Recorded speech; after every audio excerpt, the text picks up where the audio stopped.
I want to talk about corporate welfare, too, and then I'm going to pick up your calls here in just a second. This landmark decision, the U.S. Patent Office has said that the use by the Washington, D.C. Team, this is the NFL, right? Yeah, the NFL team, owned by Dan Snyder.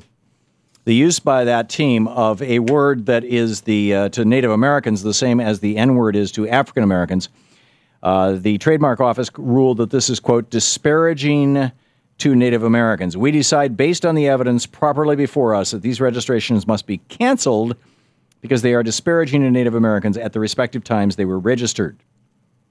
Let me just take this a step further.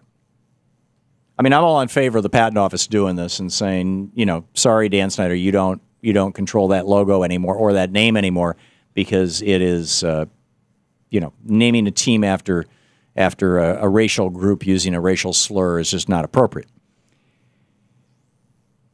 What it highlights, though, is the corporate welfare that's going on in this country under the guise of patent and copyright law.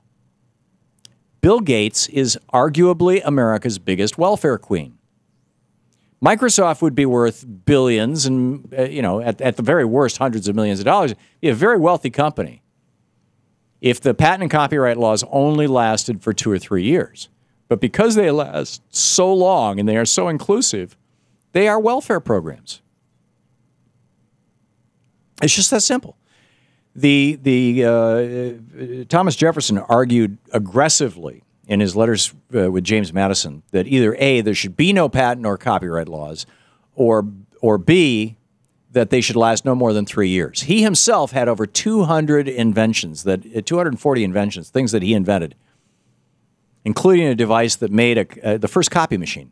He would write a letter, and it had a little arm with a second pen over that made a copy of the letter while he was writing it.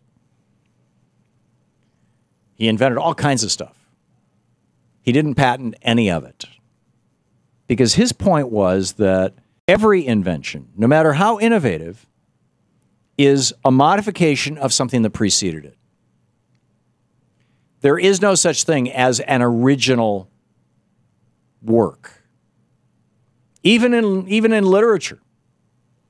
There's a book out there. It's been 20 years since I read it, so I don't know if it's still in print, but it's called the 34 dramatic stories or something like that. The 34 dramatic narratives, and maybe it's 37. But the basic premise is that there's only 34 stories that have ever been written in history,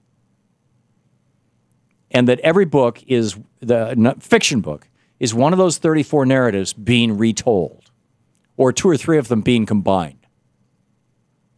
That there's basically only these certain relationships that we have that, works of nonfiction. I've taken 2 of my books. I still hold the copyright to them, but Unequal Protection, which I think is one of the most important books I've written. It's about how corporations became people. And Rebooting the American Dream, which I think is one of the most important books I've written. It's about 11 steps. This is the book that Bernie Sanders wrote a cover letter to and gave to the other 99 senators of the United States Senate. Because it's 11 things, including trade, get rid of our trade laws, change our immigration laws, raise the minimum wage, bring back unions. I'd have to pull the thing out. Oh, start enforcing the Sherman Antitrust Act again. Start and busting up trusts. Make politicians wear NASCAR patches, or just do away with the idea that corporations are people and money is speech. I mean, all these things, right?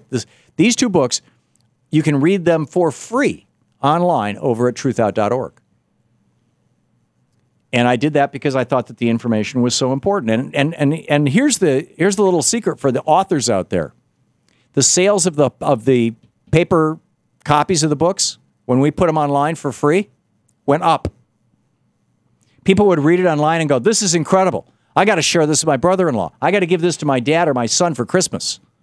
I got to share this with my daughter or my best friend or what, and I didn't intend it to be a marketing tool. I had to argue with my publisher, Barrett Kohler, originally with the first time we did it, saying, yeah, we're going to take a hit, but I'm going to take a hit. I get the royalties, right? You're going to take a hit. We'll take a hit.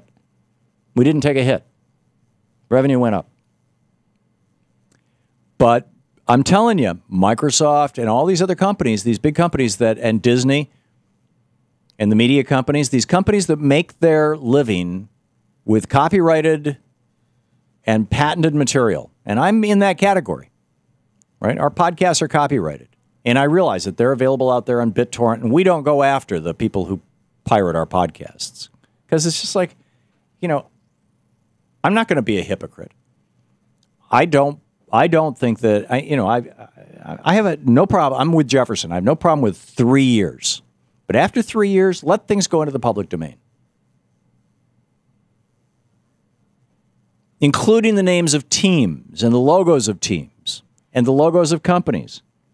So that after 3 years, the local guy who owns a t-shirt shop can start making NFL team things and not have to pay a huge licensing fee to the teams. Now, I realize people go, oh, this is un-American. No, this is unwelfare, anti-welfare. I'm opposed to corporate welfare. The biggest corporate welfare program going in America is not our support for the military-industrial complex, although that probably is number 3. But number 1 and number 2 are our patent and our trademark laws and our copyright laws. Patent, trademark, and copyright laws are nothing more than government welfare. And the next time a libertarian or a conservative tells you it's time to shrink government, it's time to get government out of our lives, say, yes, I agree. Let's cut back on our patent, copyright, and trademark laws. You're listening to the Thom Hartmann Program. Call 866-987-THOM. Take them all back to 3 years, like Thomas Jefferson suggested. You will see a boom in entrepreneurial activity and in innovation.